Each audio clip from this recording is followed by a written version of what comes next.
We're setting up for a video shoot for a band called the Canadian Xsports. Canadian Xsports. Yep. It's very hockey oriented. It's very Canadian. It's sort of got a hockey theme, doesn't it, Joe? Got a hockey Canadian hockey. That's Joe Brett over there. Great, Joe's been on the show before. Super Joe right there. It's Joe Brett and This is musicians and bars getting beer with Gregg Dechert. I'm not afraid of this fucking. But we're not My getting legs beer, are and a we're little not bit in a bar. wobbly. no, there's no alcohol here, and we're working really hard. We're at DC Music in the studio. Yeah, And you're going to do a video. It's a promotional video? it's promotional for the Canadian Exports. You probably want to hang it down a And little I bit. think we'll probably just do choruses of songs, and I think that's the idea, and then edit them together. For a promo reel, yeah. Like a Yeah. 2-minute video. I haven't done a video for years. How long have you been working with Joe? Oh, probably over 20 years. Joe, how long have we worked together? 25 years. I mean, it wouldn't seem like that many to me, but I knew it was getting up there, but it's a lot of years. Talk about your history a little bit. I just mentioned that I haven't done a video in years. I guess the last one was with probably Uriah Heap.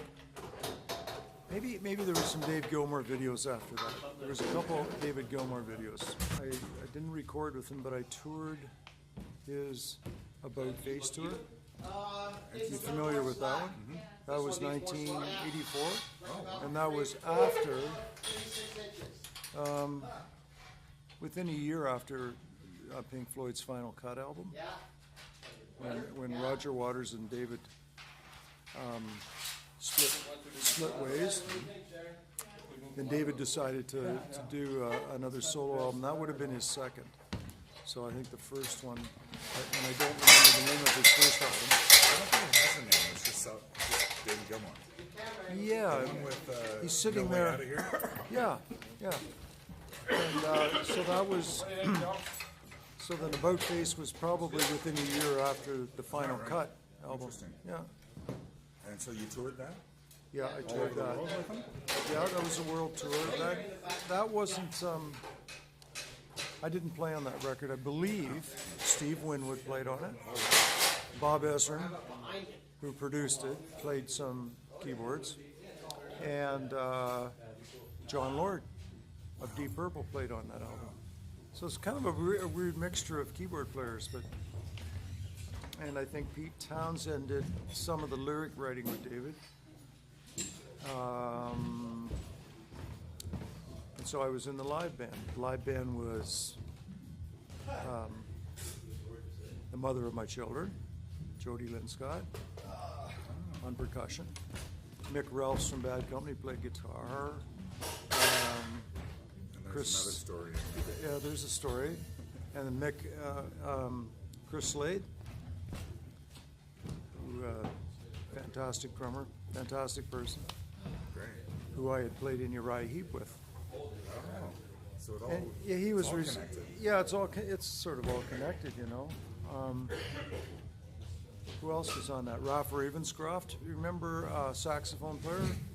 Played on that old song Baker Street. Da da da da da da. That's. Who did I leave out? Mickey Fiat, bass player, who was. I think he played with Van Morrison for quite a while. I think that was the whole band, and of course David Gilmour.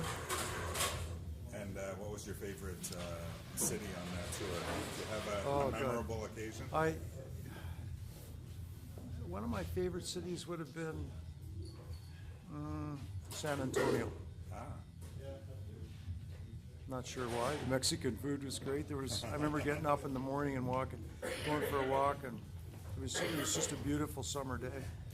And ended up at a sort of a canal, and there was Mexican food. Sat down, had a great meal. That's nice. It was a nice. That was a nice place. There's so many places to remember it. Good, you know. And my memory is, I find it hard to recall things, like just out of the blue. They sort of memory is sort of something that it comes to you at different moments, right? So you can't really.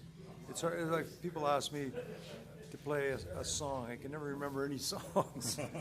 I got to sit down and really think about it. It's hard to. I'm more of a improviser, I think, when it comes to music. Well, I've learned on this show that people say tour's just it's all one thing. It's not a various day here and a day there. It's all just the tour. And you may have some memories of the tour, but you're not going to remember what city it was. Not. I don't get into specifics are hard. Yeah. But I do remember when we say tours usually start out, everybody's really excited, and then as it grinds on, everybody can hardly wait to get home. And you get to one city and you play the gig. You can hardly wait to get to the city and play, and then you can hardly wait to get out and get to the next one. I think in the back of your mind, you're loving it all, but it's hard work. So everybody wants to get home at some point and get back to their reality. Yeah. Was this also the longest tour you were on, or? It'd be one of the longer ones. It wasn't extremely long. I think it went from the rehearsals were January of '84, and the tour probably went to September. And what other bands have taken you on the road for, Uriah Heap, I spent some time with. Not a long time, but we did recording and played mostly around England, Scotland at that time. Bad Company. I was in a version of Bad Company with singer Brian Howe, and did a record called Fame and Fortune.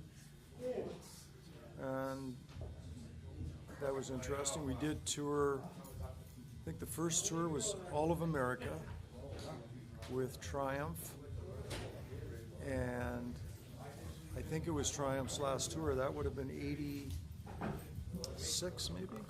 I think that's the last time Triumph toured. Wow. They had Rick Santers on guitar. I don't think it was Triumph opening for Bad Company. I think it was a double bill. Oh yeah. Okay. Which I kind of, you hear about all the stories where people open up and they don't get all the lights and all the PA and stuff like that. I don't think it was like that. I would think it was very,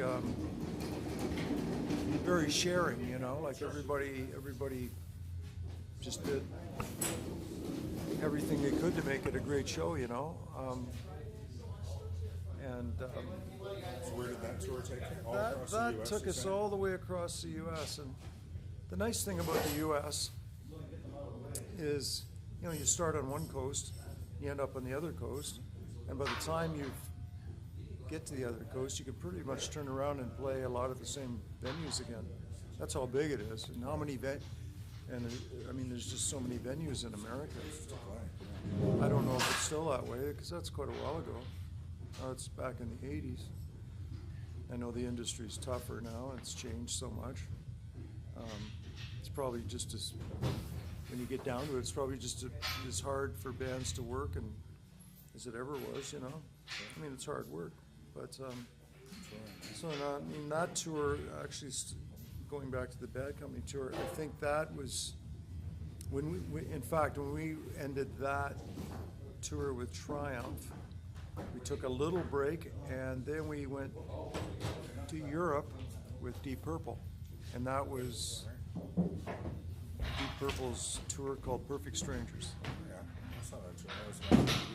Yeah, had a big laser light show on that one there, and so that went all of Europe, and then went to America.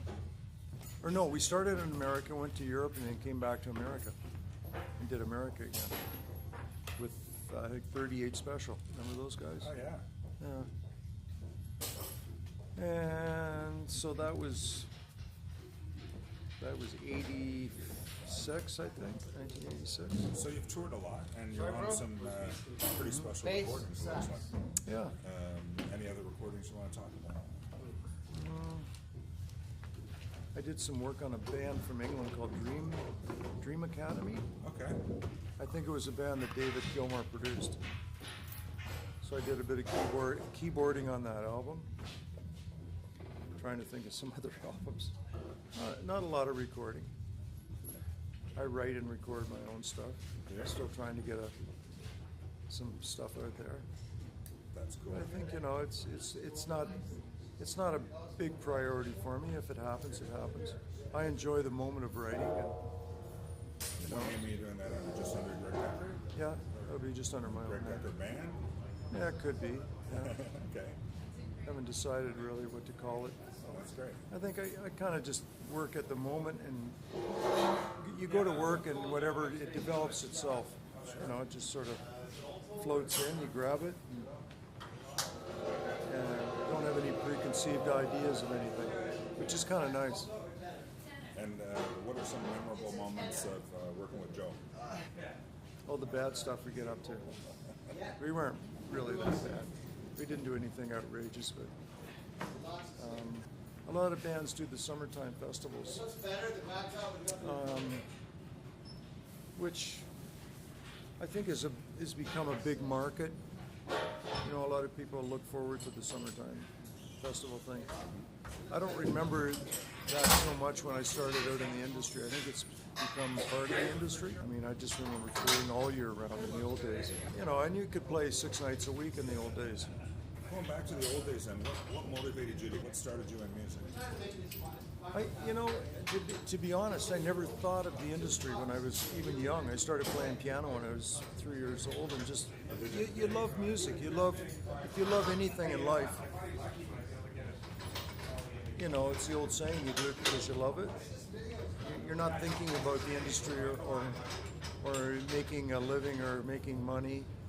You're just continually loving what you do. So along the way, you learn that, you know, you make a choice. You got to pay your rent, your mortgage, and you got to pay your bills. So, and it's hard to decide. I think for a lot of people that I'm going to do this full time, because it's hard for anybody in the arts, an artist or a dancer or a actor or anybody. It's hard to make that decision, so